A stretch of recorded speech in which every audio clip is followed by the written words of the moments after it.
Hey guys, Pierre from Into Fly Fishing, and in today's hands-on and tested review we're looking at the Moonshine Outcast, an affordable saltwater fly rod punching well above its price tag.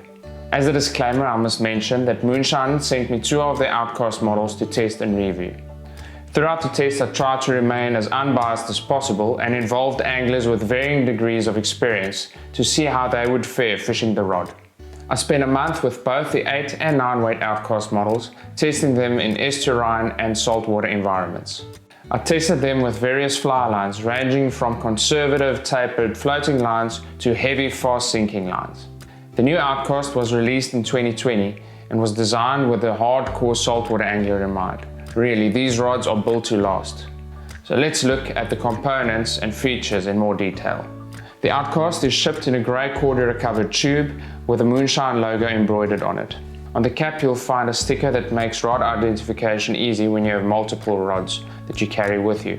Inside the tube you'll find 5 compartments, one for each rod section and one for the spare tip. The rod does not ship with rod stock. The substantial fighting butt is made from a combination of high quality and rubberized cork for added durability. On the fighting butt you'll also find the Moonshine Rod acronym laser engraved to it. The black aluminum uplocking reel seat has 2 locking rings, each with a Delrin bushing. These are designed to keep the reel in place once secured. And I must say, throughout all the weeks testing the Outcast, my reel never came loose once. One of my favorite features of the Outcast is the grip.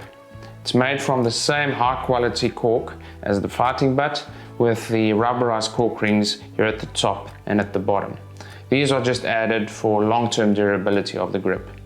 The thing that I really love about this grip is how well it sits on your hand and how comfortable it is while casting.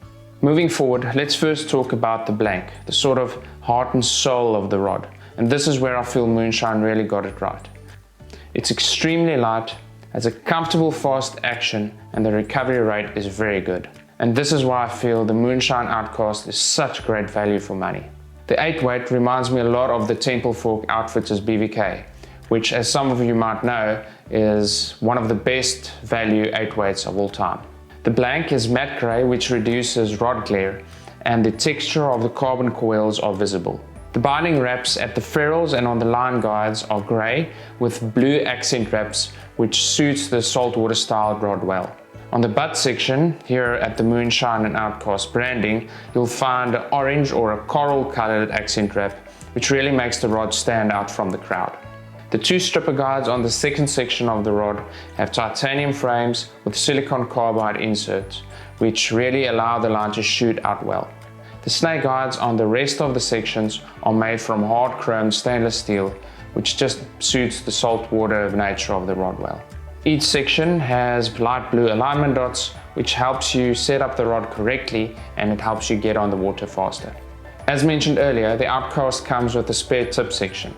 This is really one of the things that I love the most about Moonshine rods, and it's something you should really consider, especially when you travel to remote destinations frequently.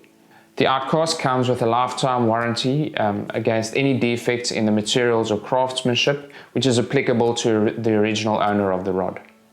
If you manage to break or damage your rod, Moonshine will replace the section at a fee of $45 with a turnaround time of between 1 and 2 weeks. The Outcast is made and assembled in Korea, which is why Moonshine is able to deliver this rod at such a good price. Now that we know how the Moonshine Outcast is built, let's look at how it performed on the water. I tested the 8 and 9 weight versions with various reels, including my saltwater ready Shilton and Orvis Hydros.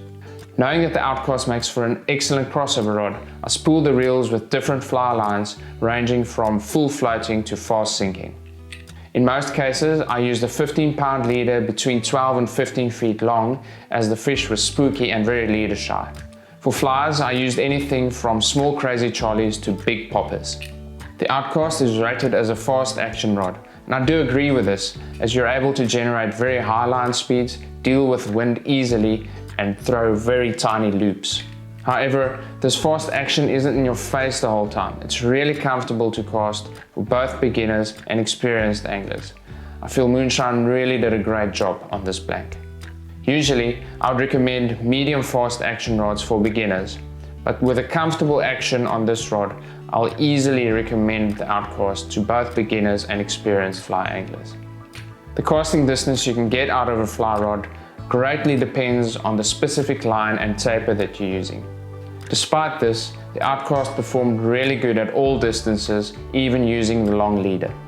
Most fishing distances were easily reachable with 1 or 2 false casts.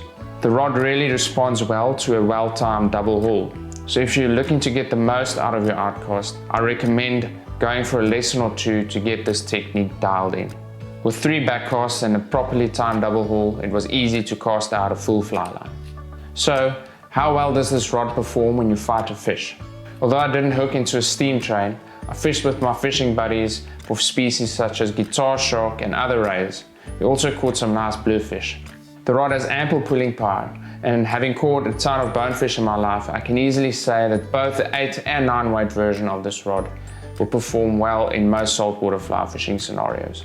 Will the 9 weight have enough power to pull a 25-pound milkfish from the depths? That I cannot say, but the rod can easily cross over to big freshwater species such as carp, big bass, peacock bass and golden dorado. So, after spending more than a month with the Outcast, what are my personal thoughts? On the pro side, I'm really surprised how well these rods fish for the price.